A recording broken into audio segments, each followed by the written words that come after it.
Kia ora, good evening, welcome to your box seat. I hope your Wednesday was fantastic. You weren't too financially or physically hungover from the Melbourne Cup yesterday. This show, of course, is about a different cup. We have three of them coming in next week from Christchurch. The Greyhounds, the Gallops, and of course, we have the biggest one of them all, the $800,000 New Zealand Casino Trotting Cup. And if you're not all cupped out, we have plenty to talk about now because this cup has had some massive developments today. We have Lazarus, the favourite, drawing barrier 6. That you might have known. He's now unbelievably $1.30 to win the cup. That you may not have known.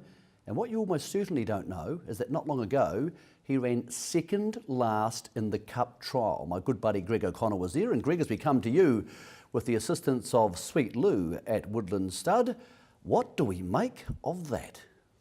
Evening, Michael and everybody. Look, we don't make a lot of it really. He was clearly there for just a nice blowout prior to the Cup, so we'll take in the footage of that and you'll get an opportunity to see through your own eyes just how he did perform. He was slowly away and we'll hear from Mark Purdon about his trial performance. Here he is. This is him wide out and he just steps away quietly. Mark was in no mood to put him in the early part of the race and as a result, he settled in last position. Going to the lead there is Hug the Wind, of course, one of Barry Purdon's runners. Directly behind it is Buster Brady, followed by the eventual Cup Trial winner in Jack's Legend, the horse they call J-Dub, affectionately in the barn there at Barry Purdon. Seal the Deal, and then we had Waikiki Beach and Lazarus. So at this point of the Cup Trial, Michael, you can see Mark was in no mood to be launching him. He was clearly there just for a nice hit out, and I wouldn't be too perturbed by the way he stepped away. He had indicated, Greg, that he was going to drive him cold. He was very happy that with Kaikoura being last week, a track he would not usually go to with a horse like this, that he was advanced enough. And I think everybody saw that last week, Greg. He was safe away, but Mark taking hold of him straight after the start. Let's go through them in order. Hug the Wind, of course, heading to the junior free-for-all. He's not heading to the Cup. Buster Brady, we'll get your thoughts about him shortly. Jack's Legend is a horse who has continued to do things right this campaign. So the fact he was getting a confidence booster around Addington, Greg, where he was third in the Sire Stakes final last year, is good. Seal the Deal has the best of the barrier draws of these horses, has great manners from the standing start, and barrier 2 on Tuesday. And of course, Waikiki Beach goes to the junior free-for-all after looking in need of some racing, Greg. But when you go through them like that, and this is a pretty unspectacular Cup trial so far, only 3 of these horses are going to be up against Lazarus, so you don't have Titan Banner, Tiger Tara, who is still in Auckland, of course, Dream About Me, and the big fella Heaven Rocks. So I'm sure some punters at home dying to see this last 800 metres and think, hey, is there anything I should be concerned about? Because $1.30, Greg, is awfully short. It is, Michael. The other significant change about Lazarus, which you probably can't see there, is he's in a new race sulky tonight. Now, we've been privileged on this show through Gary Roberts, who designed the Pegasus sulky. Mark Purdon trying this horse in that sulky today. Part of the reason he wanted to take him to the trial to make sure he was comfortable in it. I said to Mark as he went out onto the track, I said, have you found that cart? He said, it's beautifully designed, it's well balanced, it's in the old hickory shaft, if you like, so, but it's designed in a way that all of the other sulkies are designed now. The wider part, I suppose, is the Americanism of our sulkies, and we'll get a close-up of it on Cup Day so you can see exactly how well it is shaped. But that's him getting onto the back of Waikiki Beach. And at this stage, Michael, you'll see him fan out wide on the track, but he really wasn't asked for the extra effort. We'll get Trevor Wilkes to bring them home and then get your thoughts post this. Round the corner, Jack's Legend's run up and behind it, over the outside. Buster Brady, wide on the track, Waikiki Beach. Lazarus been pulled out now, but he's too far back. And getting through, Jack's Legend, Hug the Wind, but Jack's Legend goes to the lead down towards the line. And Jack's Legend is going to win the Christchurch Casino Cup trial. Second home is Hug the Wind. I'm on the inside.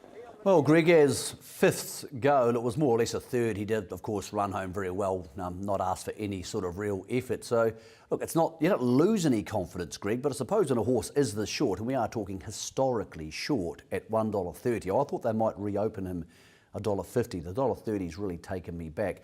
I suppose, Greg, people were hoping for something more than that. What did the big guns involved have to say afterwards?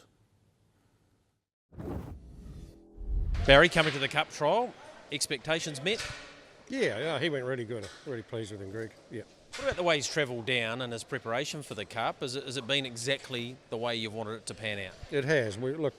He's had an interrupted program and everything's just gone really well for him, and he's come through every race really good and got a little bit better and a bit better as we've gone on. So, today was he really did it pretty well. I was very thrilled with him. Yeah. What about the 2 miles? He appears a very good stayer, so it shouldn't be an issue.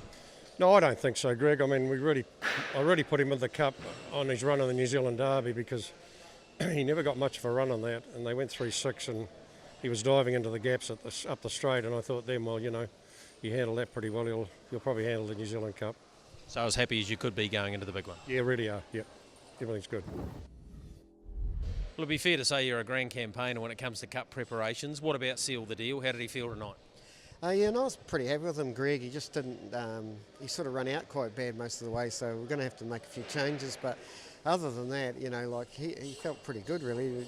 Finished right in behind Barry's too, so you couldn't be more happier, really.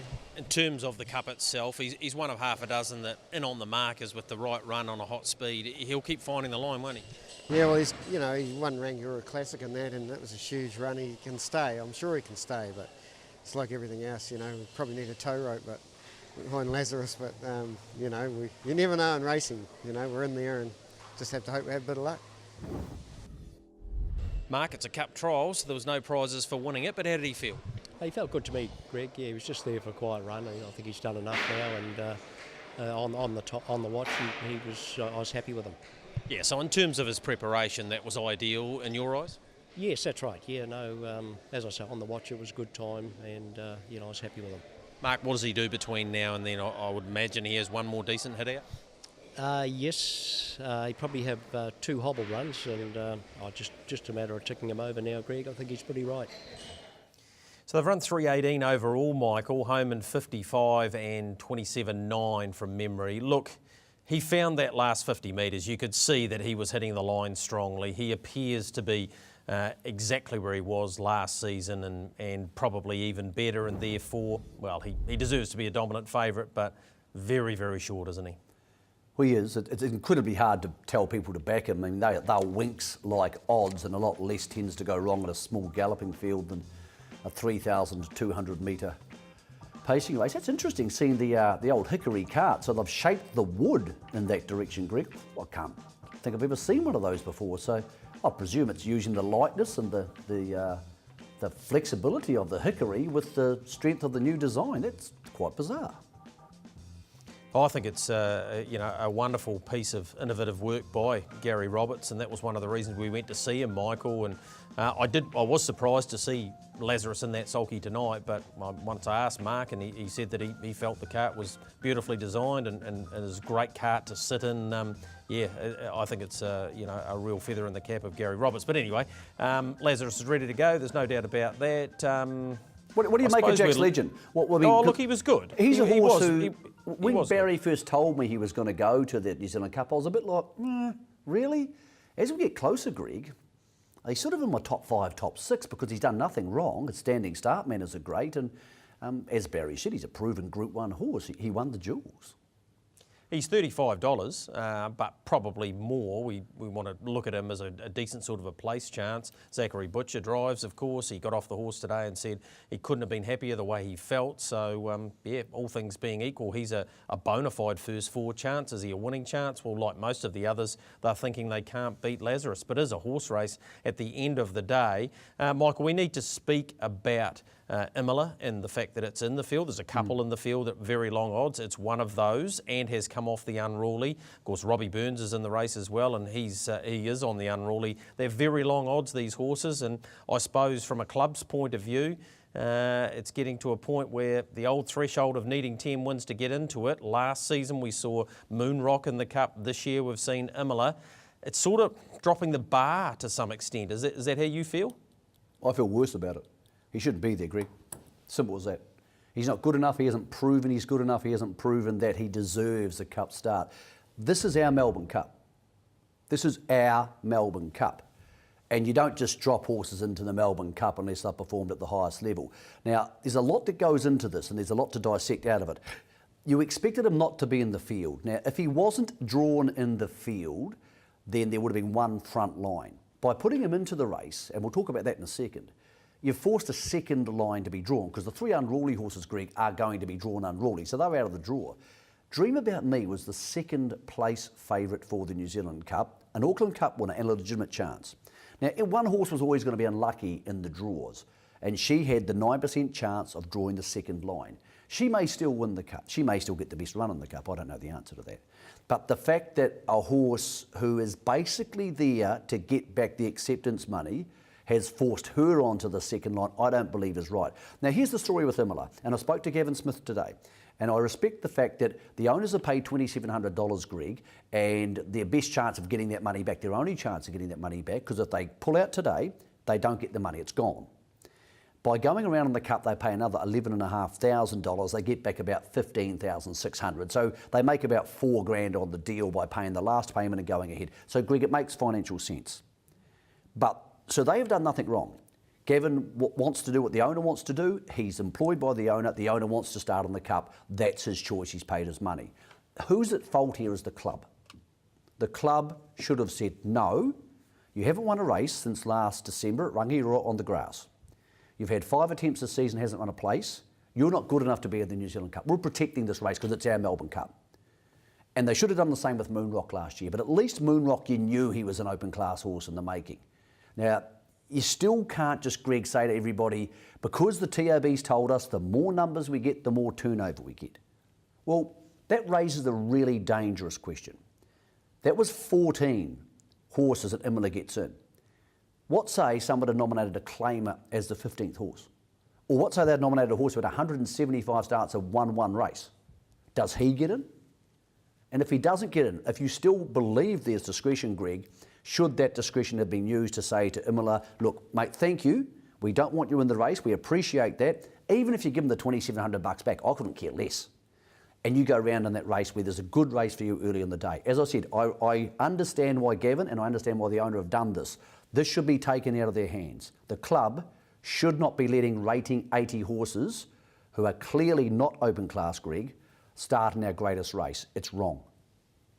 Hard to argue with you, Michael. Let's move on to those that are going around, of course, others that are going around. And one of these is back in winning form. Well said, by the way. Heaven Rocks, he was too strong. Great to see him back in front. That's Dream About Me in behind. The race needed this, Michael. Needed a performance from this big horse, and he delivered. Yeah, wonderful. We thought he would get the lead in the middle stages, but I thought he was really good, Greg. His manners were good at the start. He looked clean in his gait and he wasn't getting his head around and being a dork, so it was exactly what the race needed. Can he win the Cup? Yeah, of course he can. Is he going to beat Lazarus in a fair fight? Probably not, Greg. I don't think many people expect him to do, and the market is reflecting that. But at least we know he's likely to turn up something like his best, Greg. So interested to get the thoughts of Nathalie after that, because he looked to me a lot cleaner and an awful lot happier, obviously, than the first start back, but also that race at Ashburton. Natalie, confidence boosting for both horse and driver. Yeah, it was Greg. I really liked the way he actually stepped too. You know, I felt I could ask him, and there was none of that rubbish that he does at the start. Give me a bit of confidence for Cup Day. I'll be able to ask him and get by a few early. And then in the run, he was so settled. You know, even in the trail, he was just so kind and relaxed. And when he found the top, he just, you know, had to actually ask him to get going. So, and that was great. And then just kicked up nice top of the straight. Yeah, good hit out leading up the Cup. Tim, 5 runs in. She's starting to get to fever pitch now. Yeah, that's right, Greg. Obviously, wrapped with the preparation she's had, just each step she's just tightening up all the time. So, couldn't have asked for a better lead up. And, tonight another nice blowout. So, we've got, just under 2 weeks now. So she'll, come that Tuesday, I'm sure she'll be pretty fit and ready. Nathan, let's work on the theory that come Cup Day, he will get it right. Yeah, fingers crossed there, Greg. But, he just can't afford to lose any ground against these sort of horses. How did he feel post that? Clearly he was out of the race, but did he give you a nice feel? He did. He's certainly, he's the best I think we've had him for a long time. So, all the abilities there, but just getting the head on right on that day will be the biggest thing. So a New Zealand record time there, Michael, half a second inside Franco Nelson's record. He was really good, wasn't he? This is him at his best, though, rolling in on the markers.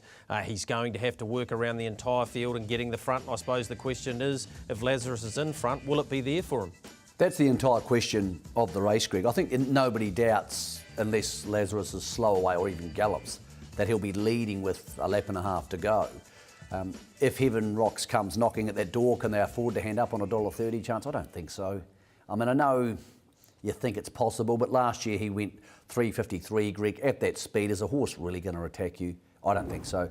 I think he's going to have an awfully hard run in the Cup. Here was that race last week, and what we get out of that will have faith in me galloping out of picture there and just misbehaving. Heaven Rock's very smooth by his standards, Greg, and Ultimate Machete won't be backing him in a standing start anytime soon after that, Gregory. So, look, I thought this is as good as he could have gone. You look at Dream About Me, Greg, and you think to yourself, well, she didn't make much ground, but she would have been suited by a far sterner test, which she'll get in the Cup now from the second line. But yeah, I feel for her connections. I think she's been bludgeoned in this, and remarkably, I had a really frank conversation with Gavin Smith today, and he said, look, I had to take him off the Unruly when we put him in the race, Greg, which actually forced Dream About Me back to the second line, because if he started off the Unruly, he'd finish last. So he's doing the best by his horse.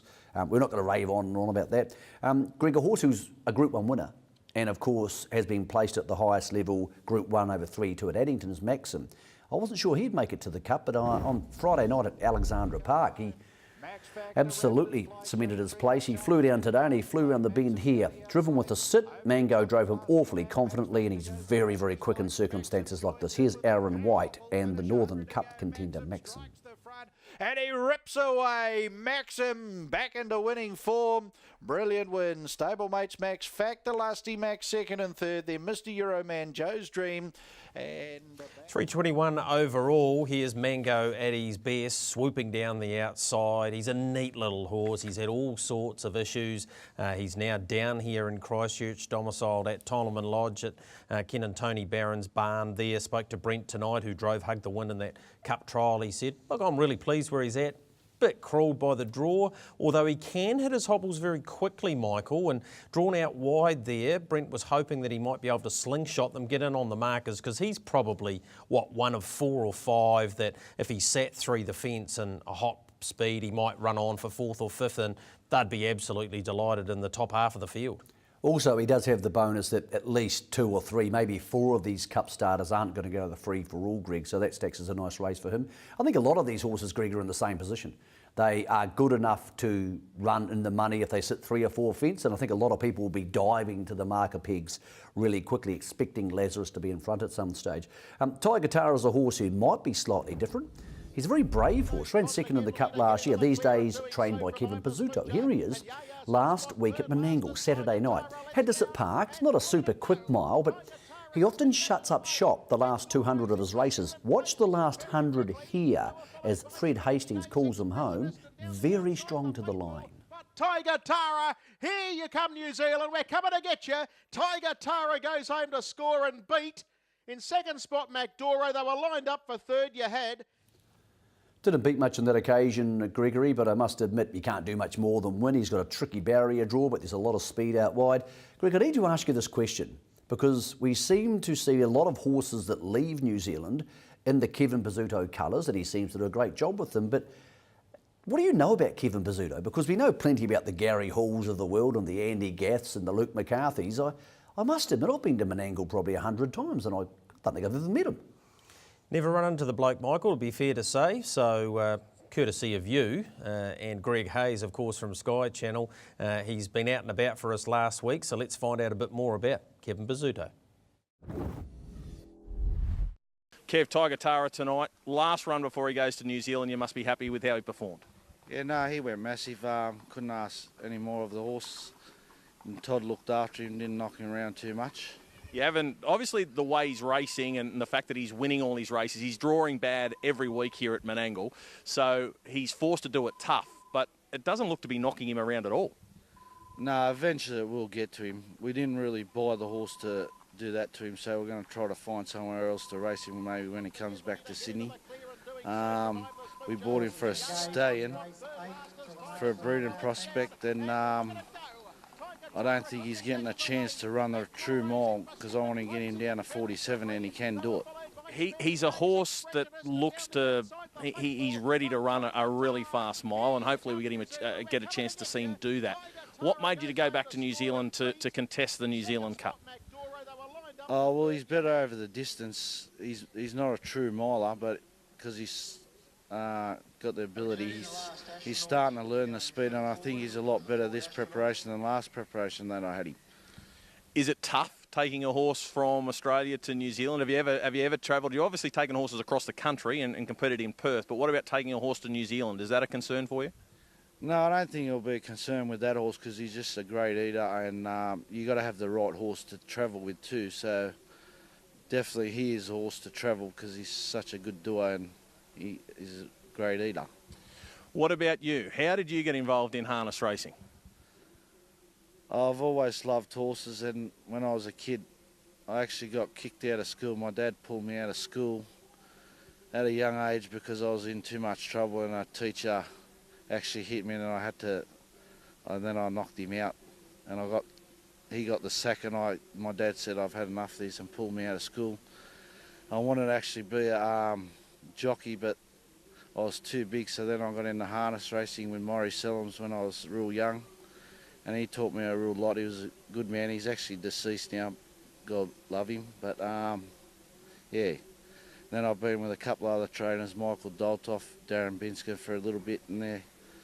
I've learnt more having slow horses and buying them off other trainers and improving them. So, because I didn't have money when I was like earlier days, and I've done it tough. So, I'm really proud of the job I've done. You do have a lot of success with buying horses out of New Zealand. Do you look at videos yourself? Do you have an agent? How do you come across those horses you buy out of New Zealand? No, I get quoted a lot of horses, and then I'll have a look at their videos, and then if I like one, I'll ring them up, and I know the horse to pick. Yeah, like you do seem to. That's where you seem to get most of your well-performed horses these days. Yeah, no, I love buying the NZ horses there. Some I've picked a couple of wrong ones, but I've done a huge job with most of the ones I've got. What about going over to take on Team Purdon? That's obviously that's the biggest challenge in going across to New Zealand to take on their best in the New Zealand Cup. Yeah, no, it's going to be hard, but I think I got the horse. Like, he did run a good second with Jeff Dunn, and Jeff's a top bloke. He's helped me a lot with the horse. He's probably one of the honestest blokes I've ever met. Like, I've never met him in person, but I've met him. I've talked to him over the phone a lot, and yeah, he's actually a gentleman, real loyal bloke. Well, mate, all the best of luck. Represent Australia proudly. Inter-Dominion, will you continue on to the Inter-Dominion after the New Zealand Cup? Yeah, well, we're going to take one step at a time with Tiger, so anything can happen. He could get a cold, things happen. Yeah, that's it. All right, well, good luck. Enjoy New Zealand, and hopefully it's good news for Australia. Thanks very much, Greg.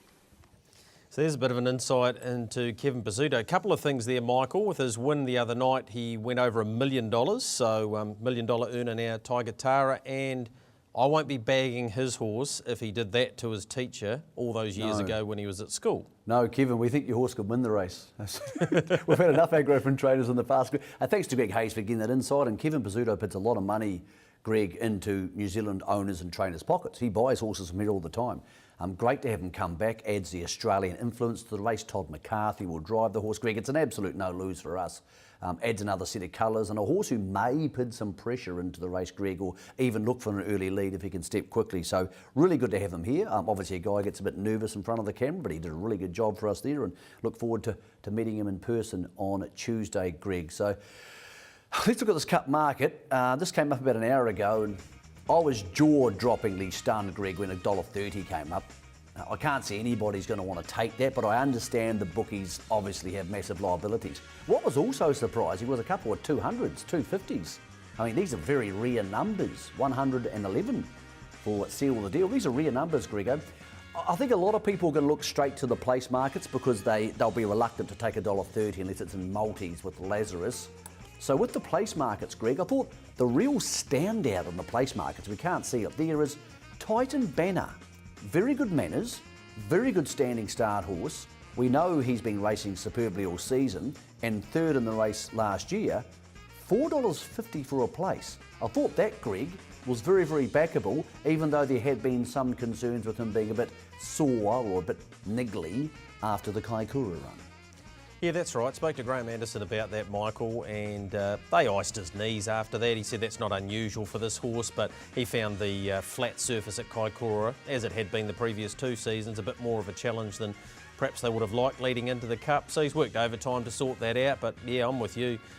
His manners will put him in a great spot. He's being driven by a master reinsman, and yeah, he looks at this stage value place bet wise. I suppose the one that's not is the one that a lot of people have invested on and Dream About Me, because now her chances, although won the second row, you'd imagine No Doctor Needed will be fine away. Seal the Deal can be a very quick beginner. So whilst your destiny's not necessarily in your own hands, those two are normally pretty good away. Seal the Deal, very good away. So she should get a decent sort of a run through. Mate, we've got lots more to talk about on the New Zealand Cup on Monday night on our preview show. We have a huge preview show. We'll go runner by runner. We'll talk to a few people associated with the horses and obviously preview all the feature races coming out of there from Addington. But Grego, the Sires Stakes is the other race, which is, well, quite jaw-dropping, to be completely honest. We'll take a short break and come back after this, because this is a remarkable field, the Sires Stakes, with some pretty remarkable dividends coming up for some great horses. Don't go too far away.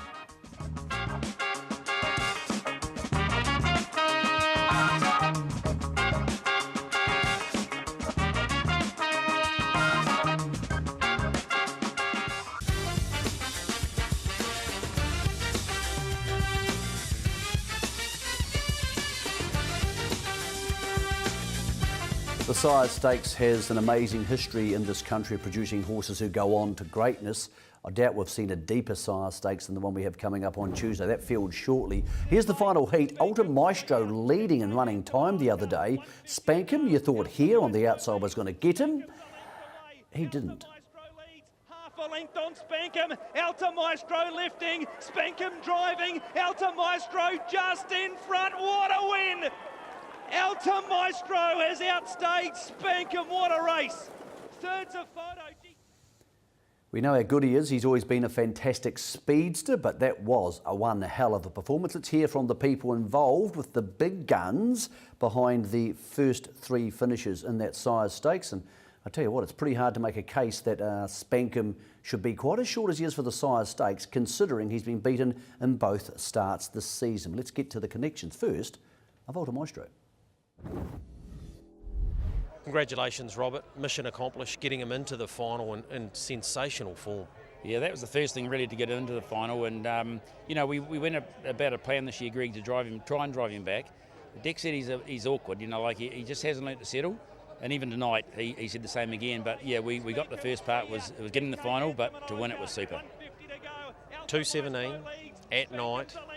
It's not an easy thing to do, but they've done it twice now in the heats. This sets up a magnificent final on Cup Day. Yes, you just can't believe what these young horses are running now, and even up north they're doing the same sort of times.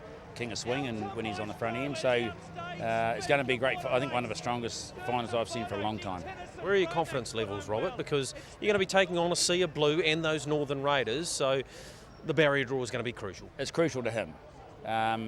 You know, he settled all right for Dix last time, but Dix said, like, because he's only just started training with company last year because of his tie-up problems we had all year and things were going wrong, he never trained him behind a lot, so we've only just started doing it since we've been down at the beach.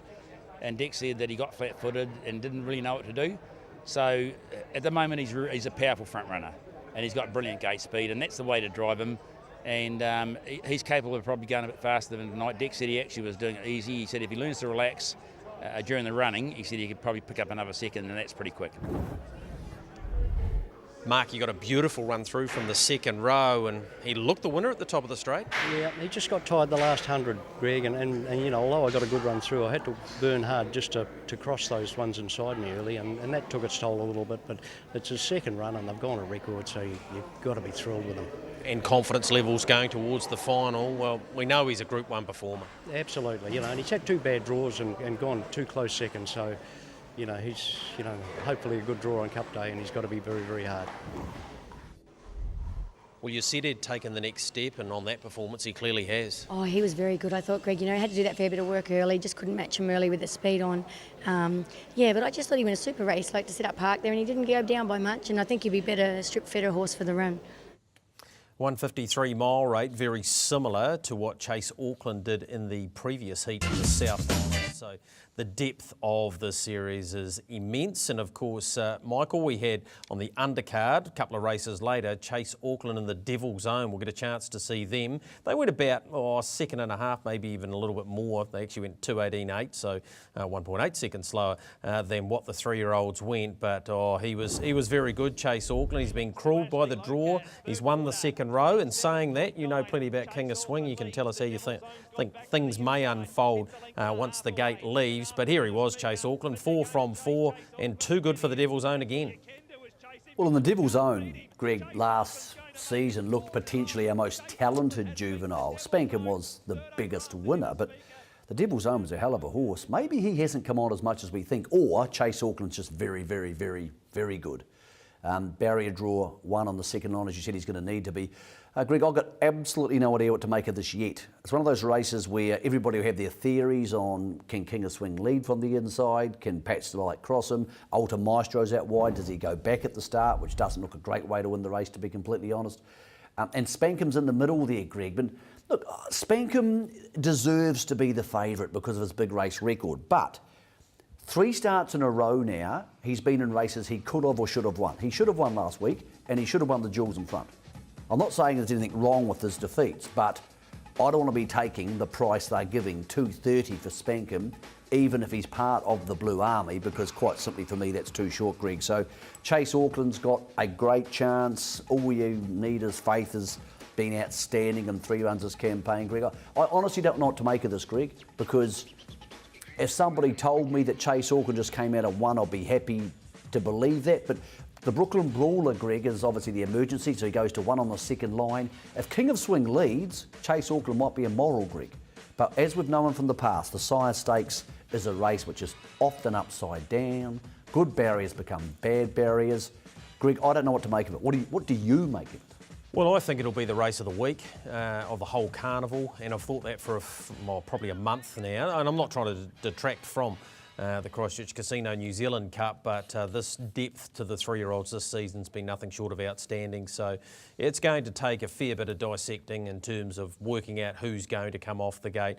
I put it to Zachary Butcher earlier today that yeah, the King of Swing, Barrier 1, it's crawled a few horses, and you'll see my race book here, Michael. He ripped it to bits. He actually pulled out the Sire Stakes thing and said that it'll be a Northern Victory, and took me a while to work out where that field had gone. But yeah, that was. He's gone to the Kevin Pizzuto School of arguing. He has no interest in your opinion on this. Quite a stocky young lad, so I wasn't prepared to take him on. They told me he was benching 110 at one stage, which is pretty good, Gregory. So anyway, right. I wouldn't get into a fight with him, not at your age, brother. Spankham deserves to be the favourite. I think at $3.20 people might be interested, but $2.30. I understand what the bookies are doing. They're thinking, Purdon Army, we can't beat them, we'll keep them short and keep the others long. And the benefit of that is if you do want to back a horse like King of Swing, you're getting very backable each way odds. I think David Butcher holds the key to the race. Does he lead or attempt to lead, and does he stay there? Now, of course, part owned by John Street, who tends to like his horses driven on the speed. There's a lot of talking, a lot of phone calls, a lot of analysis to be done between now and Tuesday, Greg, and there's a good chance all of that will produce nothing because the Sire Stakes tends to be a pretty crazy race. But, gee, it's a good race, Greg. It's going to be a lot of fun. Outstanding race it is. So that's the second of our Group 1s on Tuesday. Let's have a look at the trot trial, the free-for-all, leading towards the free-for-all on Tuesday. What we want to have a look at is Great Things Happen. Also the white face there, about 5th position at this stage, angles to the middle of the track. He didn't have the blinds on today, Michael, and actually was vetted. The stewards ordered a vet check because he got a bit rough in his gait early on, but he found the line nicely here. Blinds go on, inside second row draw for him, but he does follow out Mark Cooler. He narrowly got beaten there by Bell's Son, and also... Gavin, in terms of preparation for Cup Week, that would have seemed ideal? Yeah, he probably wouldn't normally take that many runs, Greg, but he's doing a bit better this year and handling the racing better, so he did need one more, so that should just tighten him up nicely. No blinds on today, but still home in pretty nice sectionals. Yeah, I got him home 56.5, and he normally dicks around a bit without the blinds, and race day he'll steer a bit better and be a bit sharper, so yeah, really happy. Haven't had long to have a look through the field, but inside back row following Mark Cooler might not be the worst. No, it's probably the one draw I didn't want before the race, but if he's going to draw bad, it's probably not a bad draw to have. If Mark Cooler could hold up, it's going to be a good run, nice easy run with backing up 3 days later in mind, but yeah, I'd prefer to be out rolling with him. But is he exactly where you need him for Cup Week? I think he is, yeah, I've never been happier with him. John, a confidence boosting run that? Definitely, trot away with them, and I know it was a nice quiet run buried on the fence, but hit the line very strong, which is pleasing. Missing the free-for-all, going straight into the Dominion. Where are the confidence levels at with her? Because her at her best should be more than competitive. Every day getting there, like sort of a couple of weeks ago was sort of 50-50, but definitely heading in the right direction, and sort of even at home, Craig's very happy with her, which is on the right note. $35 she is going towards the Haraz de Trotters Dominion, but here is the trotting free-for-all. Mark Cooler, $4.80 from an opening quote of $6.50. That can't have been there long. Ronald J here, Michael, $3.30 for a horse just having its 13th start, of course, was outstanding at Kaikoura. Looked the winner at Addington before the gallop. Late in the piece there. Great Things Happen, $2.80. Now, Michael, you've got some news just on that Dominion around Habibti Ivy. Yeah, broke the news on Monday morning, Greg, that she was under a cloud and the stewards were told she was only a 5% chance of making the Dominion. Paul Nairn rang me tonight and said, I want you to put this on the show so the punters know. And the news is that he is now thinking she will make it to the Dominion. The market is open for that as well. She'll make it to the Dominion because he's getting the work back into her. She does have a little bit of a problem with the frog and the heel, but he's thinking Greg will be there. I said, well, can you beat your peak? He said, well, she started the season nice and early, so he's confident she'll get there. Do I want to back out? No, I don't. I don't like backing horses who have a problem a week out from a race, Greg. Interesting race this week. I think that Great Things Happen, is the horse to beat in the free-for-all and the Dominion. Bordeaux, of course, not going to the free-for-all, but Greg, that draw is tricky. I'll tell you what I've done. I've backed Mark Cooler already.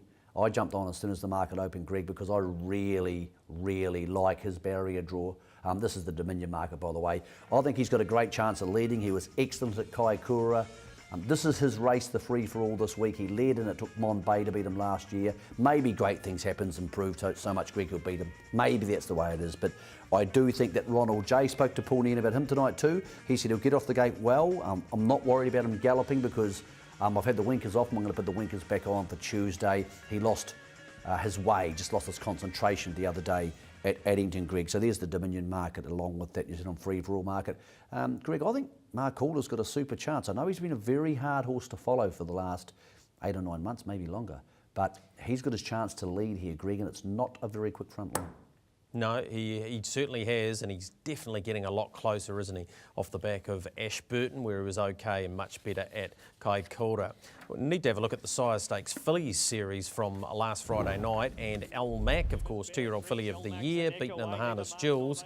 She wasn't beaten here, though, put in the race by Natalie at the 1,000, Michael, and she was too good. I actually spoke to Natalie about where she might go this week, going into the Cup meeting, and she could only go in the free-for-alls because of her assessment, so we're unlikely to see her.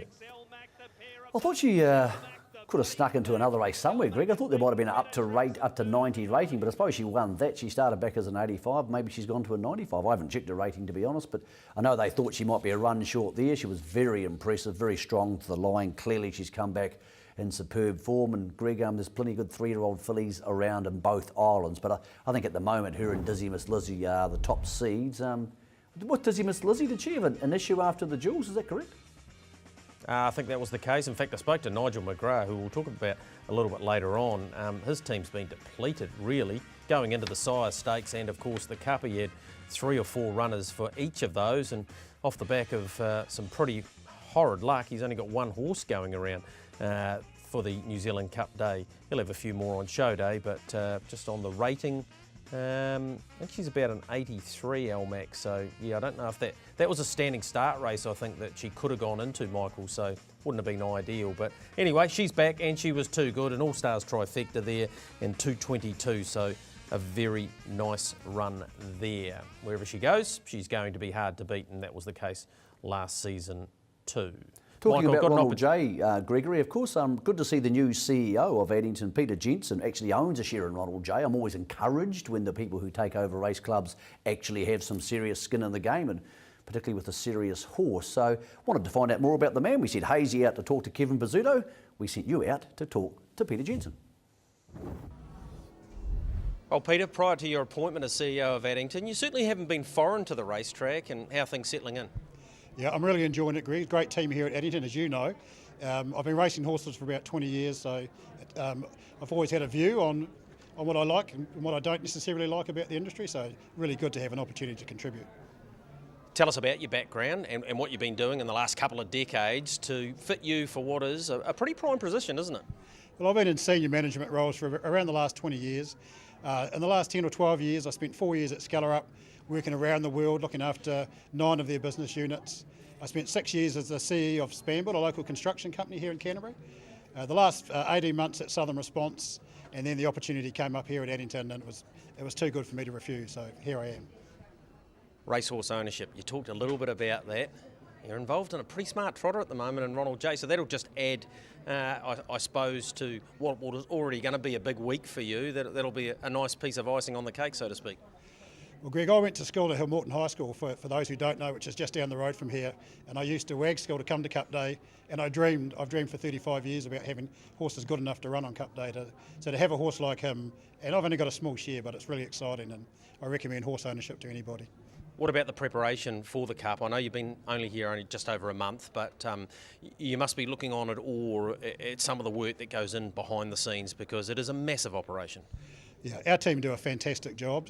As you can see here tonight, most of what we need to get up is already up. So the team, it's a military operation really, so my best thing I can do for them is to stay out of their way, let them get on with it, and pray for some good weather.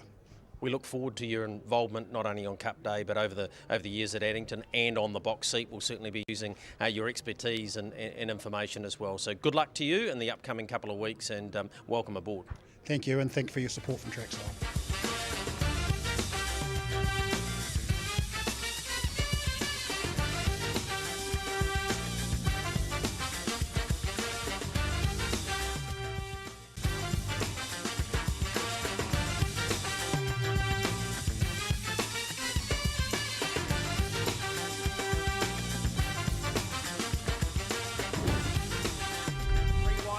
Then is Max Terminator, awaiting the Brosnan Transport passing lane is Elmer's Image, then came in behind these horses then is Clarendon's Last and Nearest Green, Scarlet Banner, goes up now to Enchante, Elmer's Image on the passing lane, wider out Racing Hope, Elmer's Image ran to the front, over Scarlet Banner, still there Enchante, Nearest Green late, over on the inside, kicking back Elmer's Image, Scarlet Banner, Scarlet Banner outstayed Elmer's Image, Nearest Green late third.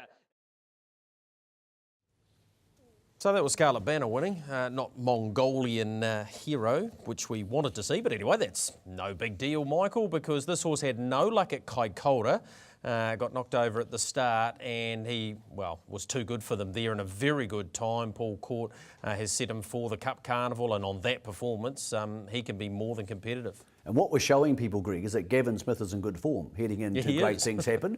He's going to need it with Himmler. There's no doubts about that in the Cup. But actually, this is just a good point, actually, talking about some of those horses. Himmler, what do you think it's going to start? It's 250 to 1. I reckon it'll start about $75, because the Mo and Dad punters will have $1 each, won't it? Well, certainly anyone who doesn't like you, Michael, which is the entire South Island, that's just the about, entire they'll probably have South something Island, each, won't it? And the eastern seaboard of Australia. In that case, it might start $2.50. I'm talking about Mongolian Hero and Hanger's teams coming back into form now. Blair Orange went on an excursion to Manawatu last week, Gregory. And I tell you what, if he keeps going on these excursions, driving these Michael House horses, Orange House, that was very funny. Yes. He's got some sort of chance here. And I know this is a silly thing to say. This is literally like tipping against the All Blacks. But if he keeps driving this way and he goes to Manawatu, I don't know, 10 times this year, Greg, he's got a chance of winning the premiership. And I know that's a very hard thing to believe because it sounds ludicrous because Dexter's won it now for, I think, 112 years. Yeah, he has. Here's Shillelagh winning and winning very nicely. And this was about his third win in a row. And, of course, will also pick up after Gentleman Sir won Michael, race number 8, where he won with Better Ask Me. But Michael House is campaigning horses at the 2-day carnivals that they're going to have there at the Manawatu. And you would imagine, Michael, he can pick up a minimum of 2 over each 2 days, maybe 3, probably 4. He picked up 5 in the first 2-day event there. So, yeah, you're right. If he picks up, say, 15 wins, that's 15 that Dexter couldn't get, so to speak, and at this stage he's about 20 in front, so it's game on if the Manawatu route continues. Yeah, the one thing Dexter probably doesn't have is as many Australian drives, Greg. He doesn't have many horses he's going to go to a Perth for 2 weeks like last year for the Inter-Dominion, so I think Dexter will probably be favourite, but why shouldn't the tab open a market now? He's 20 in front, Blair, and we're saying he could potentially get 15 at Manawatu, maybe 20. Why don't we have a market? We have a market on the Jockeys Premiership. Why don't we have a market on this? Just my Yeah, it's idea. a very good point. Thank you, Gregory. Yeah, I'm totally glad you're agree. agreeing with me. There's lots of things to disagree with next week. I have to sometimes, Michael. Well, what about the premierships? Because you said he's 20 in front. The Trainers Premiership, they can't open a market on that. That's just ridiculous. But they could open a market on who was going to run second in the Trainers Premiership. So, look, they do it for the gallops. Why is harness racing inferior to galloping? I don't understand that. That doesn't make any sense to me. Hey, Mark Jones, who Blair does a bit of driving for, finally got this Australian stable thing going, and his strike rate may not be 4 wins in a night like Blair Orange's, but he's going to have some fun over there with the sort of horses he's sent there for his very small team. Yeah, that's right. He's got Whitaker over there, and it's had 2 starts now for 2 wins and racing in terrific form. And this is the sort of flagship horse he needs over there. We'll hear about this Australian raid and how good this horse is going. But this is him winning and winning nicely. Boxing on for a place out, Chitty Bang Bang looking to try and grip onto third, but Whitaker too good. Whitaker drew clear to win from Eliza Dashku. Mark, you need a horse to shine in lights, if you like, in your new setup at Menangle, and Whitaker's doing that. Yeah, he is, Greg. It's a good horse to start the barn off over there. He goes over there as a C1, so he's pretty easy to place his racing there. Free-for-all horses here, having a run pretty quick time. So it was a good series to get him over to Bathurst for, and it looks like he's going to have a pretty good campaign over there. Okay, so where to next with him? A is a final in about 10 days' time, a week's time for 15,000, only a country front. So he'll only go to a C3 and then he can race at Menangle and hopefully lead up to Chariots. But yeah, the options are plenty over there, so he's got plenty of options and we can just pick and choose. What about numbers-wise for your barn?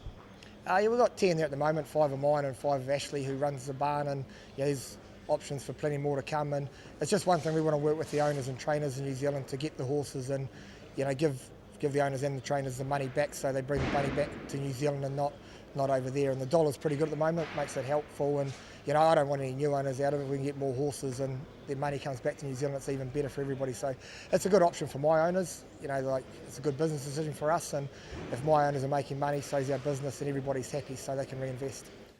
Yeah, Mark Jones giving his owners options on both sides of the Tasman, Gregory. Smart business plan, because you're saying to owners, look, if it's not going to work here, I'll take it to Australia for you. And with Tim Butt also going to Australia, there's plenty of horsemen or setups there now where people who have horses which may struggle here can say, look, old Dabble over there, they have to stay there.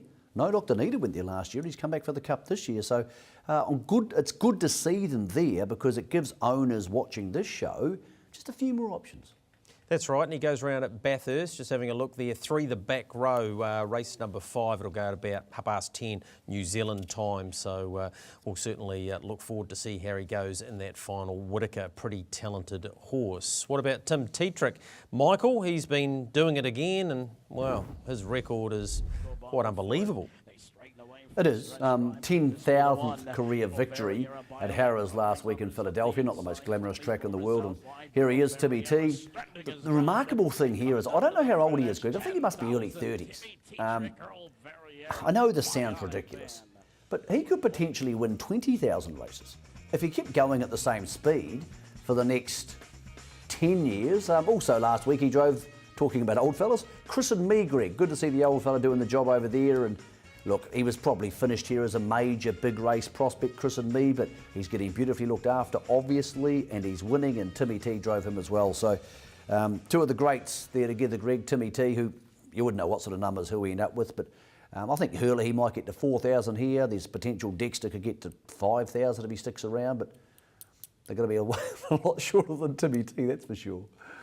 Yeah, that's right, Michael, but it's great to see him get to that amazing five-figure result there. Some sad news in harness racing though, and we lost Errol Downey, who was a significant contributor to the industry, and very sad time for the family, and our thoughts are certainly with Royden and the extended family. Yeah, it is. Errol's a guy I knew a lot in the late 90s when he had Sanciola, and I liked him. He wasn't like a normal harness racing person. He was outspoken, he was gruff, he was like a little happy bear. He would strut around with his chest out. I liked him. He was a good, fun guy. Wasn't scared to have opinions, self-taught as a harness horseman. Obviously, you know, Royden has gone on to train and drive horses himself, and he passed away on Friday night because of a car accident. And he wasn't training at the moment, and he hadn't been training and been a big part of the scene, Greg, for a while. But everybody in the north here liked him, and plenty of people who met him in the south as well. So to the Downey family and to Errol's friends, we're very sad to hear of your loss, but we do have fond memories of the big man. Best bets. Certainly, Michael.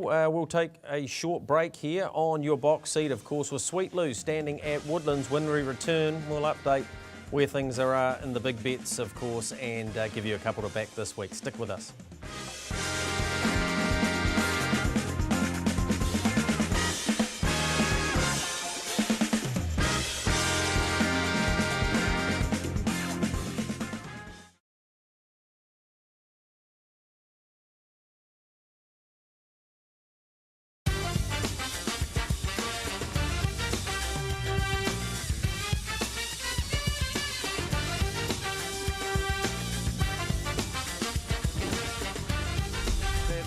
For Homer.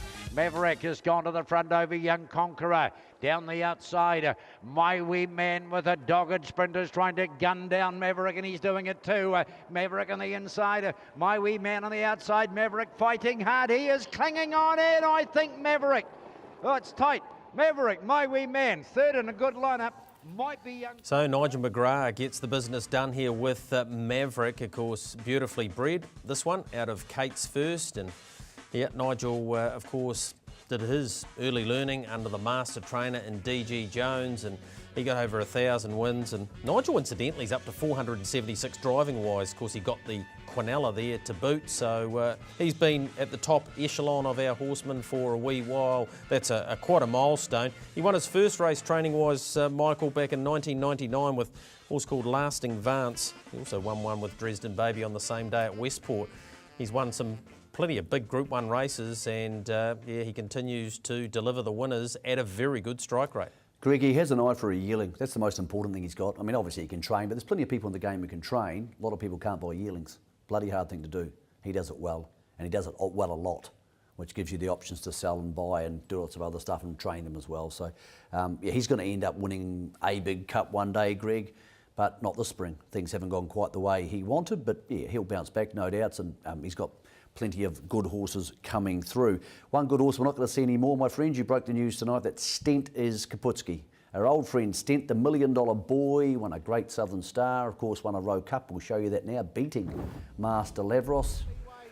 Hadn't seen him for 21 months. This is him up the inside, winning a 3,200 metre race. Don't send the hate mail, I know.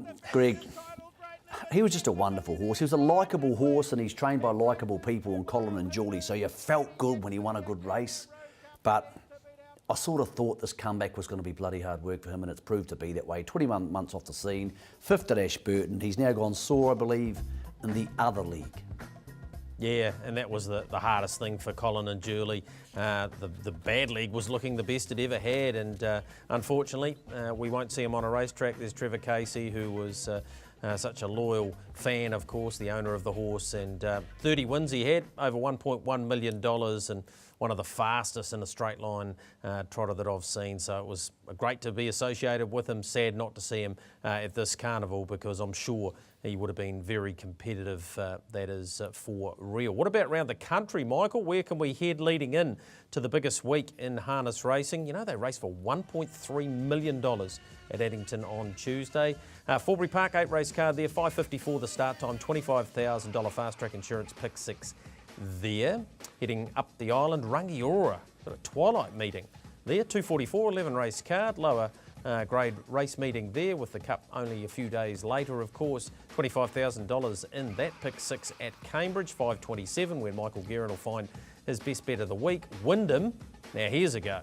$250,000 in the fast track insurance pick 6 Sunday. Get your form guides out, your informants, and start studying up for that. And then, as I mentioned, over $1.3 million for Christchurch Casino New Zealand Cup Day. 12 races, the first there at 12:02.